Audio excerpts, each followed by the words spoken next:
Guys, my name is Nonima Tigela. Welcome to my YouTube channel. So today I want us to talk about Advocate Ramsipile and the Capitec Bank. There is something that is going to make this case explode when it comes to Capitec Bank. Let us wait and see what's going to happen. Let us wait and see what's going to happen because something is brewing there behind the scenes. That is just me. And I hope and pray that it's going to explode during the people, while people think that, yeah, we've got this together. Nothing is going to happen. Guys, do you remember that there is a bank statement issue when it comes to Ubongani Ntanzi? The bank statement issue is that Ubongani Ntanzi, on the 26th of October, he was in KZN and he made a loan at Capitec Bank. And when the documents that are supposedly from Capitec were read in court, there was none. It was not showing. It was not showing anything. For someone who got paid on the 25th, that bank statement ended on the 25th without anything. And there was nothing that says it went 25, 26, 27, 28 up until month end. That time, Bongani claims he was in KZN and he got paid. Something is going on there. And I pray that Ramsipile is going to go himself kwa Capitec, go request the statement himself and take us through the statement. Also, I pray when he comes back again, he also will have the statement of Umakosonke, where Umakosonke is going to tell us that, where his statement is going to tell us, on this date, I was with Ulo Usizwe Zungu, and then this is what I bought. It's going to show us that, because there is also a Capitec statement from Umakosonke that we are supposed to see, that Uzungu is creating a story as if it happened in 2014, whereas it was 2017. If the bank statement confirms the 2017 date, then Constable Zungu did not merely make a mistake. No, the allegations becomes far more serious. That the timeline was deliberately altered. The evidence was shaped to fit a theory that 5 accused men were placed inside a fictional sequence of events. That is not incompetence. That is perjury with motive. And once perjury enters the room, it does not leave quietly. I am waiting for either Bongani Ntanzi's statement or Makosonke tell us about the perjury that was committed by the so-called Constable Zungu. But there is something going on there and it's about to explode. I'm waiting for it. I'm praying for it. I'm waiting for it. I'm hoping it happens during Bongani Ntanzi's court case. Monday, it starts Bongani Ntanzi's court case. And I pray that it will start and it will finish with him having bank statements that actually show Uguti. Actually, he did go to Capitec and make the loan. Now we will be left with few things. Who brought the bank statements that they have as Itim State, and who requested them at the bank, and who at the bank gave them those statements, and which branch they went to when they went to the Capitec branch. You see, there's a lot of things that need to be made to be understandable. People are going to enter into problems. And also, Capitec must come and tell us, when we get two different bank statements from the same bank or for the same bank account, then Capitec will be needed to come and clarify what's happening. What's happening?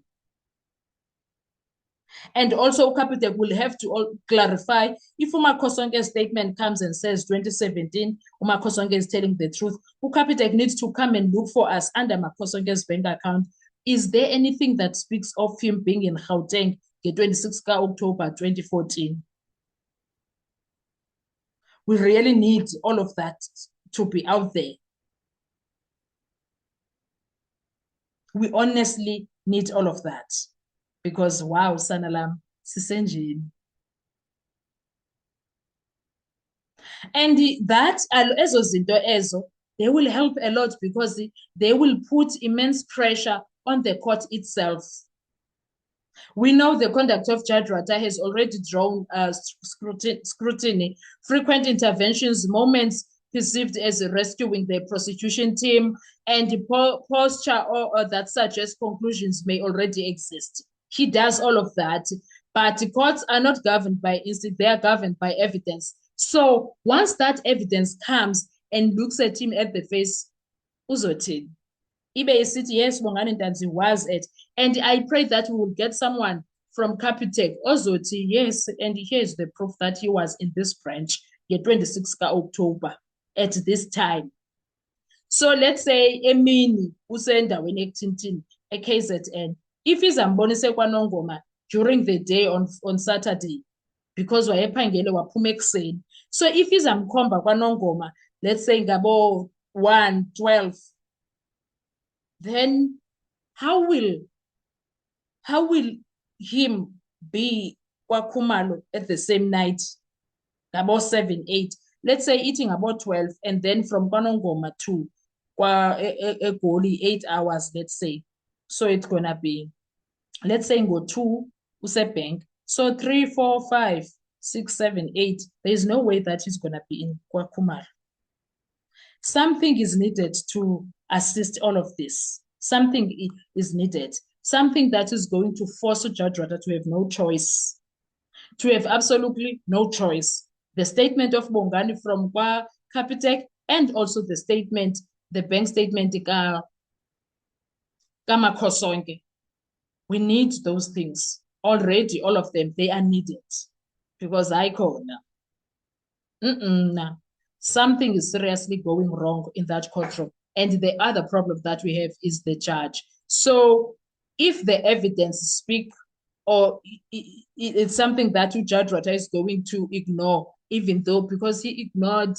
In fact, I think we also need someone that is going to come from a telecommunications analyst. We are going to need that person who's going to come and analyze what it means. Evidence, cell phone data, I choose number 3. We are going to need someone to do that. And when that happens, I am sure we are going to leave people, including the judge, shocked. Because Constable Zungu's word is not gospel truth. Everything that he says right now, where we are, because of accused number 1's witnesses, Babu Absalom Zungu, Gwabini Sifiso Zungu, Makhosonke Zungu, he is also a Constable Zungu. If his own family members are saying he is a liar, why should the state trust him? Why should the court trust him? So I want those bank statements, Capitec, to please help the case by all means necessary. We need something that is going to put this judge back at his seat and be seated there without knowing what to do. We need things that are going. If we can get all of that evidence like that, I don't see him, even if he wants to, forcing his way out of anything now. Because we all know Constable Zungu is a liar. And this will be the turning point for everyone. The case will stop being comfortable for the state people, and it will start needing accountability from prosecutor to the lowest rank of SEPs who was involved. That's what it will leave behind. That's what it needs to leave. Everything that they are going to do, it needs to make sure that everyone that is involved is going to make sure that everything is in order. I don't care who says what, honestly. Anyway, guys, what are your thoughts when it comes to this? I feel like if we can get that bank statement, Gandanzi, get a Capitec representative who is going to represent perfectly, very well, honestly, with integrity, and also get the bank statement of Makhosonke Zungu, that will be a breakthrough for Bongani Ntanzi. for the entire case also.